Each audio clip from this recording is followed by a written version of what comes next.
Using the sun as a compass is a really important part of natural navigation.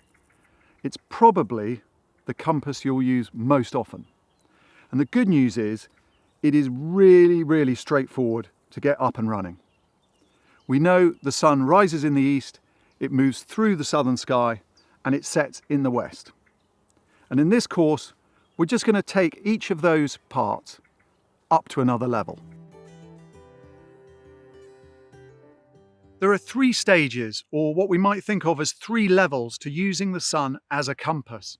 The first is understanding what direction the sun is in the middle of the day. The second is understanding what direction the sun is at the start and the end of the day, at sunrise and sunset. And the third level is being able to work out what direction the sun is between those 3 points, between sunrise, the middle of the day, and the middle of the day and sunset. If you are north of the tropics, and that includes all of Europe, most of the USA, a lot of the densely populated parts of the world, then the sun is due south in the middle of the day. It rises in the east and it keeps on rising, and when it reaches its highest point, that will be due south every day of the year.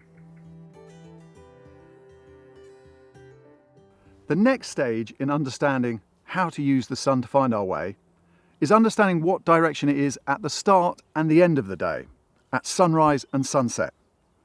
We know it rises in the east and sets in the west, but those are actually abbreviations. When we say in the east, what we mean is in the eastern part of the sky, the eastern horizon. But exactly where it rises and exactly where it sets takes a little bit more knowledge. To understand where the sun rises, we just need to go back to some real basics, some of the big fundamental building blocks of natural navigation. And I'm thinking of the way the Earth rotates and orbits around the sun. We know that one revolution of the Earth on its axis is what we call 1 day, or 24 hours. And the Earth is rotating towards the east. That's why we see the sun rise in the east and set in the west. The Earth orbits the sun once every 365 days. That's what we mean by a year. There are 4 key moments in the Earth orbiting the sun cycle that we need to understand. The first is the June solstice, what in the northern hemisphere we call the summer solstice. And at this moment, the North Pole is pointing as much as it possibly can be towards the sun. 3 months later, we have the September equinox, and neither the North Pole nor the South Pole are pointing towards the sun. 3 months on, another quarter of a year, and the South Pole is pointing towards the sun, the North Pole is pointing away. In the Northern Hemisphere, we call this the winter solstice. And 3 months on from that, neither the North Pole nor the South Pole are pointing at the sun, and we are in the vernal equinox, the March equinox. So those 4 points are actually really important. We've got the summer solstice, the North Pole pointing towards the sun. We've got the September equinox, neither pole is pointing towards the sun. The December solstice, our winter solstice, when the South Pole is pointing towards the sun.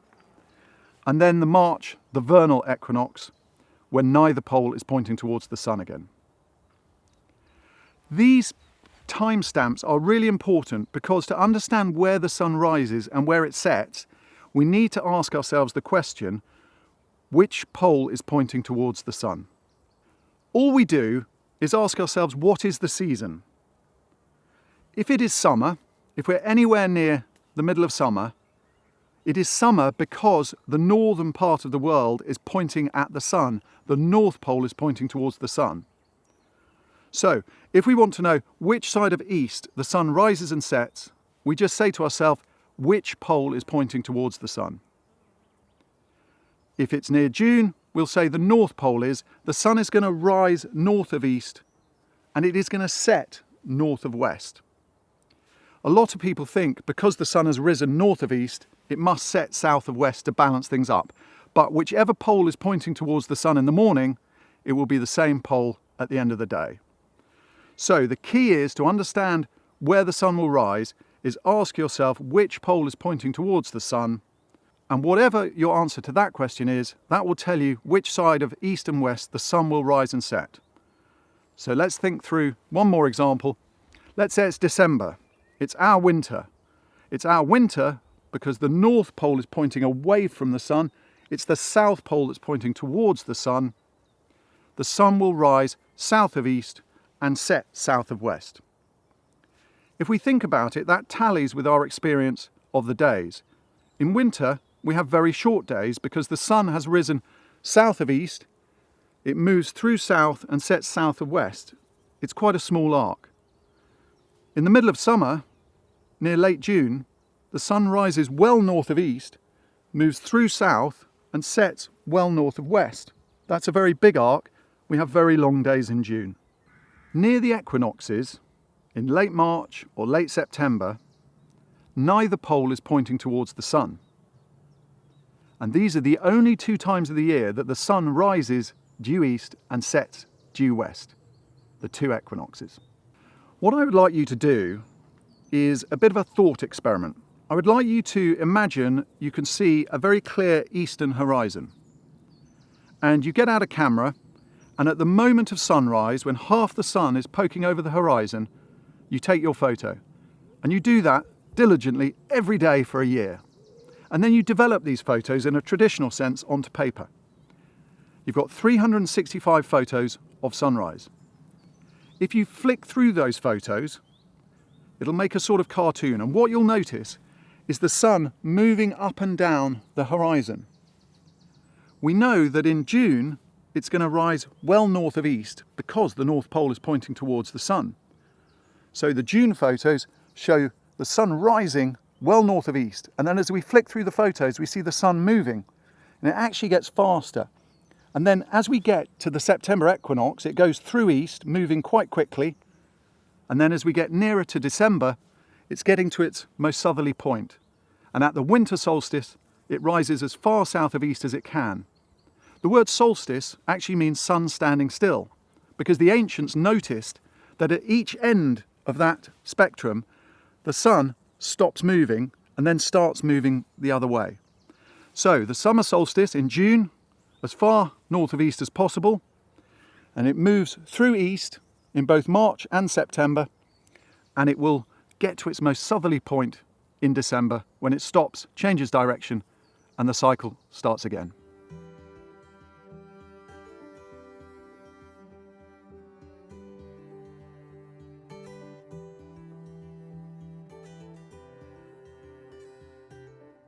So we now have a good idea of where the sun is in the middle of the day, it's due south, and where it is at the start and the end of the day, sunrise and sunset. We can work those 3 points out. And I'd like you to think of those as 3 anchors, because whenever you're trying to work out what direction the sun is, it's either going to be on one of those 3 points, but that's actually quite unlikely. It's most likely to be between 2 of them. It's going to be between sunrise and the middle of the day, or between the middle of the day and sunset. So let's work through an example of how we get a feeling for where the sun is. Let's say it's September. We're near an equinox. We're not near a solstice, so the sun is not going to rise well north or south of east. It's actually going to rise very close to east. So we've got one anchor there. The sun is rising east. Now the easy part is always the middle of the day. It's going to be due south in the middle of the day.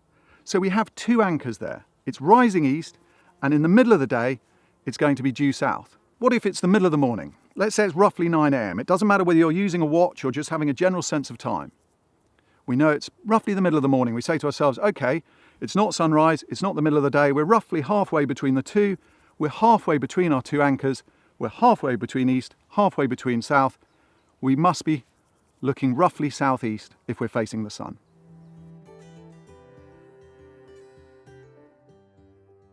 Using the sun as a compass is fantastically useful, but it is always worth bearing in mind that the sun creates lots of other compasses for us as well. As I turn here, I can see my shadow. If I know the sun is in the east and I'm walking towards my shadow, of course I'm walking west. And there are shadows in every landscape. But the sun has a relationship with so many things. It doesn't matter if you're in the wildest part of the world or in the centre of a city, we can normally find something that has a relationship with the sun, and now we know how to find our way using the sun. All of those things become clues. One of the most beautiful compasses we can use, because of its relationship with the sun, is the rainbow. Rainbows always form when we have the sun directly behind us and rain directly in front of us. So rainbows, like shadows, will tell you the direction if you know the direction of the sun. I had to use it on an expedition in Greece once. The sun was low, it always is when there are rainbows. It was behind hills and woodland, and there was a rain shower over a hill in the distance. And I could see the rainbow, and I could work out, using the techniques we've been through, what direction the sun would have been at that time. And then all I had to do was flip that by 180 degrees. The rainbow was going to be directly opposite that, and we walked for half an hour using the rainbow.